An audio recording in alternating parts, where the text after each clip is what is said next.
In the fourth quarter last game, you put Ingram on the ball, and then you did so again, looked like in the second quarter or something, in the second half, and he looked really comfortable, different from a couple weeks ago. What have you made of his progress, and how do you think that impacted him? I think he's done a good job of it. We did it as a way, we've been doing it in practice the last couple of days to get him more involved, and he just seems to really gain confidence when he's been running that point position for us. And it's, obviously against the Warriors, it's nice because they have such a long, tall lineup with Livingston and Andre and Draymond and KD that when they're on that second unit together, it was a way for us to help match up against them. You said that he's looked good in practice. Was it good for him and good for you guys to see him have a game like this? Yeah, of course. I mean, he played really well tonight. And when you get a young guy that can have a game, a good game before the season starts, I think it kind of helps settle him in. He's a much better shooter than his numbers have shown in the preseason. He's a much better free throw shooter than his numbers have shown. He's a better passer. He's a really solid all-around basketball player for someone that's his age. So I think it will be good for his confidence to have a game like that. What else stood out to you tonight? What else stood out to you tonight in this game?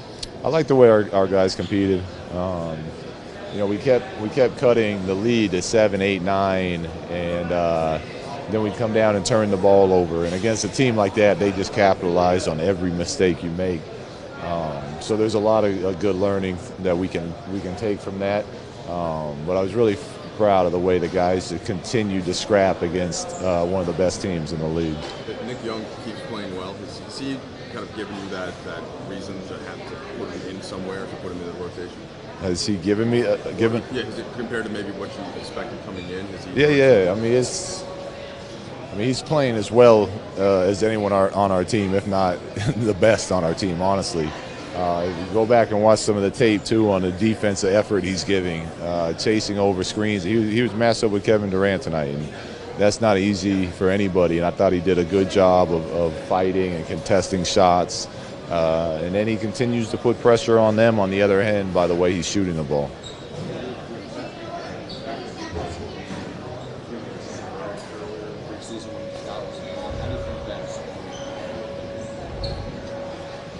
Well, I think it's great. I think for a lot of young guys with that much pressure playing for the Lakers, being a number 2 pick, they would get discouraged easily, and then they kind of shy away. And anytime you talk to him, he stayed confident. He believes in what he can do, and it was nice to see that kind of happen tonight. That he could show off some of those skills. He's good. I think it's just a tailbone, whatever, but preseason we weren't going to put him back in. Brandon is further along as a basketball player than I would expect any kid coming out of college after 1 year to be. As far as since we started, he's picking up the NBA game rather quickly. What area do you think he's gotten the most comfortable in this preseason? I think he's getting better at defense. I mean, there's so many differences between defense in college and the NBA. What it's like to guard a knockdown shooter in college is a lot different than in this league. How far out you have to guard on the weak side, where you need to be constantly, to be able to tag cutters and get back to shooters. So all this, these things on defense, I think he's made the most progress with. What did you think of that group you had as the first unit as a whole? First unit, just still struggling. We got to figure something out. Individually, they all had good moments throughout the game. Collectively, as a group, we can't keep getting down to big deficits like that so quickly in a ball game.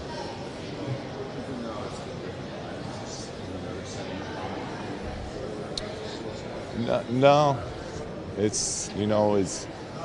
tonight we actually had a couple good shots.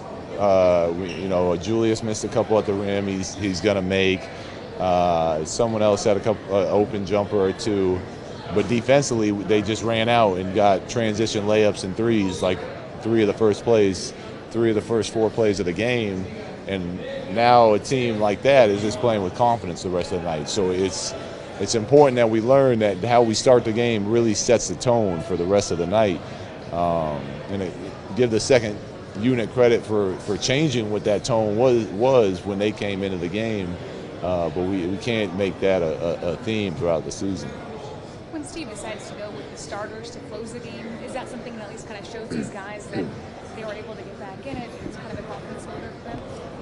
You got to ask them. I don't know what our guys thought about it. What about for you? I wasn't thrilled to see Steph Curry checking back in the game with 6 minutes to go when we had made a little bit of a run. But yeah, you'd have to ask the players how they felt about it. Is it ever daunting to you to just think about the fact that you guys are kind of on the ground floor of what you're trying to do and the payoff maybe 3, however many years down the road? It's exciting, honestly. I really, really enjoy working with the group of players we have and the coaching staff we have. So it can be frustrating at times, but it's a lot of fun knowing that we can continue to work on these things. And then when you watch guys do it and they get better at it, that's where you get joy as a coach. And seeing the improvement and seeing the light turn on and seeing them figure things out as a group, to me is really the fun part of the job. What are the times that can be frustrating? Well, for example, tonight when Steph Curry came down and we kept backing off of him and they threw it ahead. I mean, he's the MVP of the league and he got 3 straight wide open 3-point shots when we had cut the game to 7. So that type of, but we have young guys that aren't used to it, and we're teaching defense that you drop off and then you contest the shot late. So they were doing what we were asking, but of course those rules are different when someone can shoot the ball like Steph can shoot. So obviously as a competitor you get frustrated, but that feeling doesn't stay. It's you go back and you watch film, you coach the guys up, and like I said, you watch them get better at playing. Sometimes coaches talk about one season is going to be a continuation of the next. Same players, same system, things like that. Are there things from previous seasons that you guys are part of a continuation, or is this all from scratch, basically? I'm sorry, say that again. Terry Stotts was talking the other day about their team that this season should be viewed as a continuation of what they were doing last year. Oh yeah, the absolutely. first year after Lamarcus left. So what's the question is? So for you guys, is there anything that you take as a continuation from past There's seasons? some. It's going back watching tape.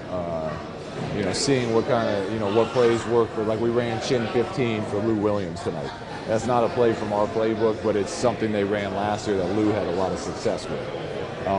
So from that standpoint, we'll try to pick things here and there that they were doing well and incorporate it into what we're doing.